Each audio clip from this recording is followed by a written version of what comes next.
There's really only one way to sum up this Corolla, and I thought about this while driving. This is like my desk phone at work. I get a call, I pick it up, I know I'm not going to get disconnected because I'm on a hardwire, and I hang up and I never think about it. I just want to hang up the phone as soon as possible and never get on it again unless I have to. And that's kind of the way it feels being in the Corolla. Now, Yeah, right. You get on it every second you can. yeah, the CVT is quite exciting. Is it paddle shifted? Oh yeah. Yeah? Of course. Oh yeah. How many simulated cogs does it have? Oh. 7 simulated cogs.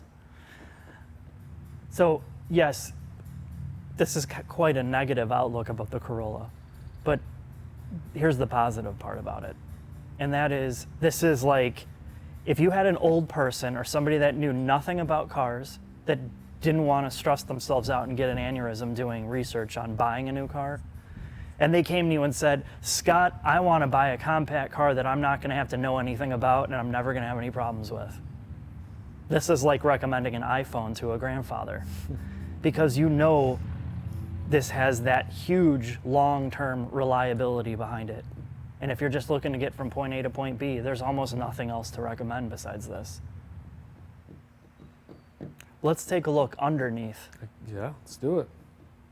Yeah, we're underneath this thing. It's giving off a lot of heat. Tell me about the strut-based front suspension with no camber adjustment. Yeah, well, you already know that.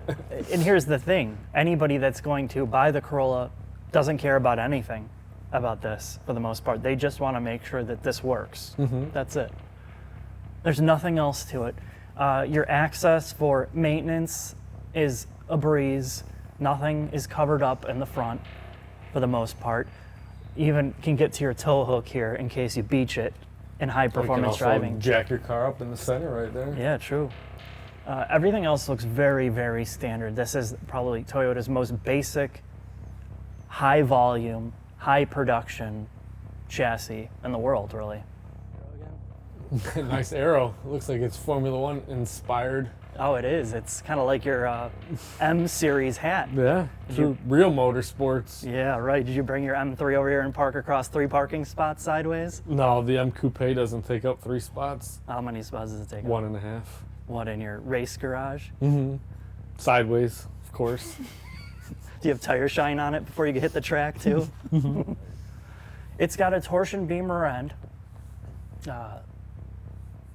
This is the most basic. I like the centrally located fuel tank. It seems to be very small. But you don't need it because I can tell you one thing, no matter what you do driving this. 45 miles a gallon. Well, I got 34, but that is just driving it in manual mode for the CVT at like 6,000 RPMs all day, and you will always get good fuel efficiency in this car. I would love to know why they put Torx and hex bolts. I want to see you get those Torx out when it's 10 years old. That's a good question. Why do you think they do that? Well, they howl the head out to save weight. Yeah. How many Corollas do you have in here with any type of catastrophic failures or problems? 1. And how long? 13 years. I think Camshaft broke in half. Was that a neglect issue or just? Yeah. Okay. And I think that should say enough about the underbody or underhood motor transmission. Although, yes, okay, let's talk about that. This has a CVT. And that's its weak point. yeah, I would prefer, if I was going to get this, I'd get a manual for sure.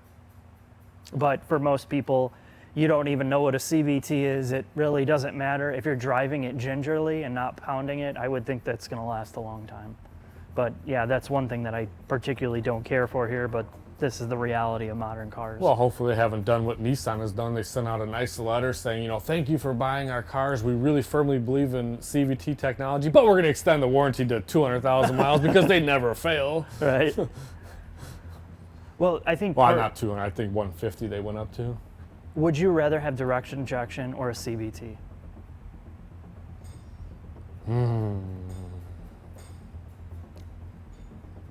Probably direct injection.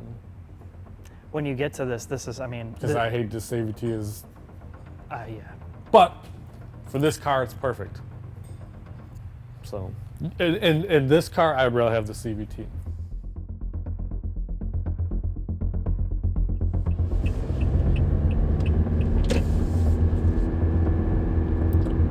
This is a quick drive of the Toyota Corolla, and to put this simply, if you're somebody looking at this car, more than likely you're going to want to know two things. Is it comfortable, and is it quiet?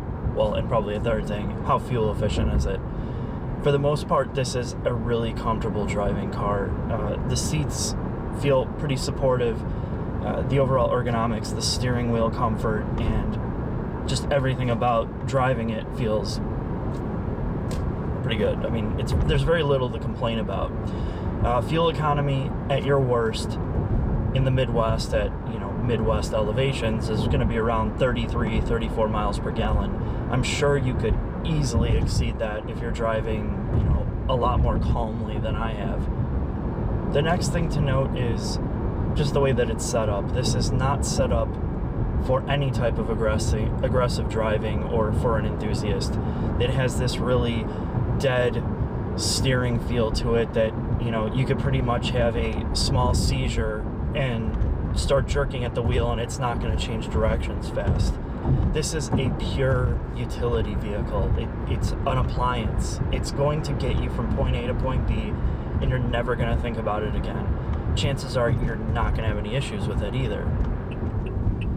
So I have sport mode on, and all sport mode does is just kind of enhance the performance of the transmission so it kind of holds revs. This is a CVT. I have the traction control off and in manual mode, which is, just a joke because it just simulated gear changes on a CVT.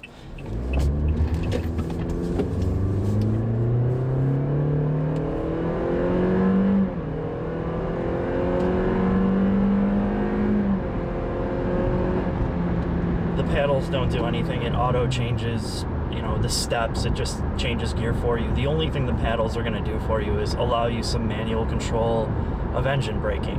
So if I want to simulate a downshift, you drop down a couple steps. It allows you 7 steps.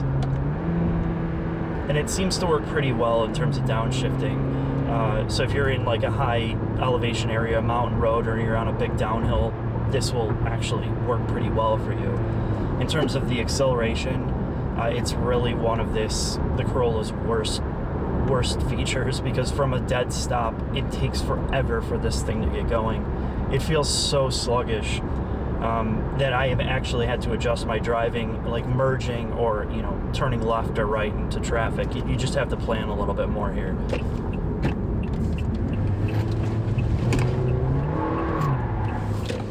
It's very understeer prone. There's no grip. This doesn't do well in the corners at all.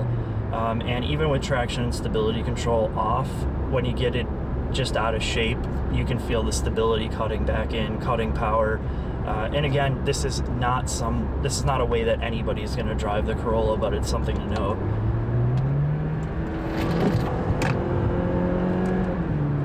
You have to keep the car at about 6 or 7 tenths, and it feels pretty good. The body control's there, the ride's good, but after that, it's just a typical front-wheel drive understeer fest. There's not a lot of feel through the steering wheel, and when you're getting in the high RPMs, the wheel almost feels slack. Like it starts to get really loose feeling in the steering, and the off-center feel gets pretty bad as well.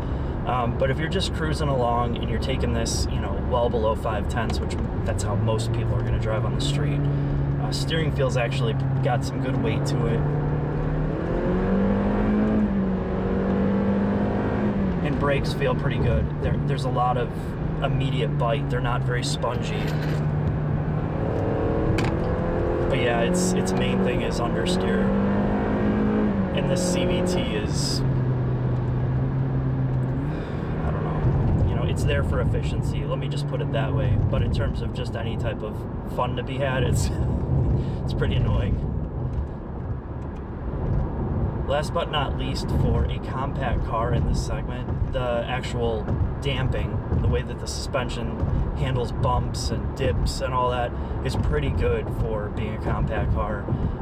There are rattles in the dash. You can hear little creaks and twitches from the plastics all over, which is something that you kind of expect here. But overall, the ride quality is good, and that's what most people are going to care about.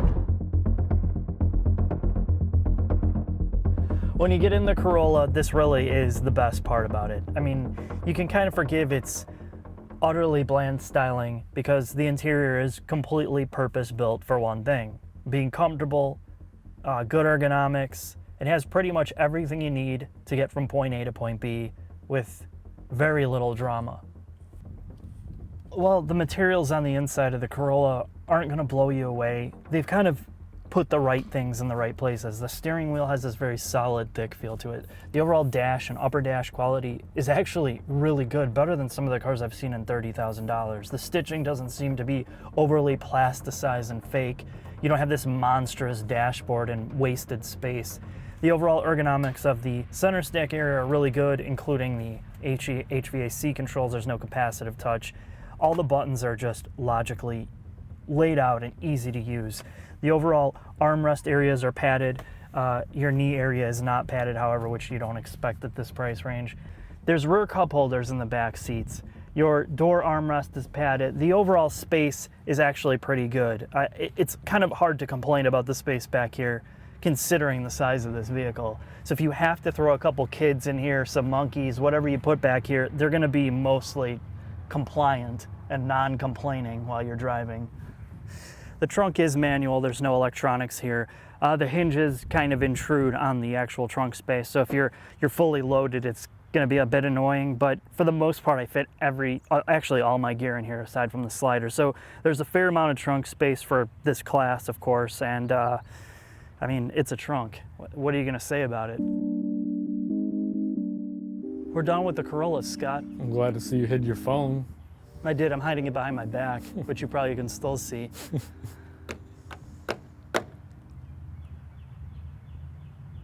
One thing I really like about this Corolla, and actually all Toyotas, is what you're touching right now.